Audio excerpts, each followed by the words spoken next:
All India tribal army का बिरहाद मोर्चा मुख्यमंत्री एकनाथ शिंदे के वर्षा स्थित आधिकारिक आवास के लिए रवाना होगा। आवास के बाहर विरोध प्रदर्शन किया जाएगा। मार्च में बड़ी संख्या में नागरिक शामिल हुए। Dadar railway station doctor Baba Saheb Ambedkar का नाम दिया जाए, लोकसभा चुनाव बैलेट पेपर हो और आदिवासी समुदाय की शिकायतों का तुरंत समाधान किया जाए, ऐसी मांग को लेकर बिरहद मार्च का आयोजन किया गया है।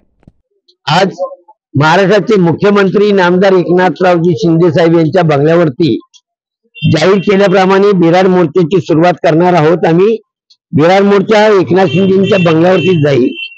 त्या मागणीमध्ये प्रामुख्याने दादर रेल्वे स्टेशनचं डॉक्टर बाबासाहेब टर्मिनस नामांतर झालं पाहिजे। महाराष्ट्रात किंवा देशात होत असलेली लोकसभा निवडणुकीत ईव्हीएम मशीनऐवजी मतदान पेपर बॅलेट पेपरद्वारे मतदान झालं पाहिजे।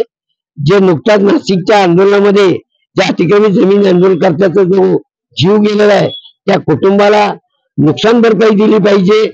शिवाय जे पालघर जिल्हा असेल, नाशिक जिल्हा असेल, या जिल्ह्याच्या ज्या प्रलंबित तक्रारी आहे त्या प्रलंबित तक्रारी तत्पर त्याचा तक्रारीचं निवारण झालं पाहिजे, ही प्रमुख मागणी राहणार आहे। जर या मागणी नाही झाली तर आम्ही शेवटी राष्ट्रपतींच्या निवासस्थान दिल्लीला राष्ट्रपती भवनासमोर उग्र निदर्शन करणार आहोत।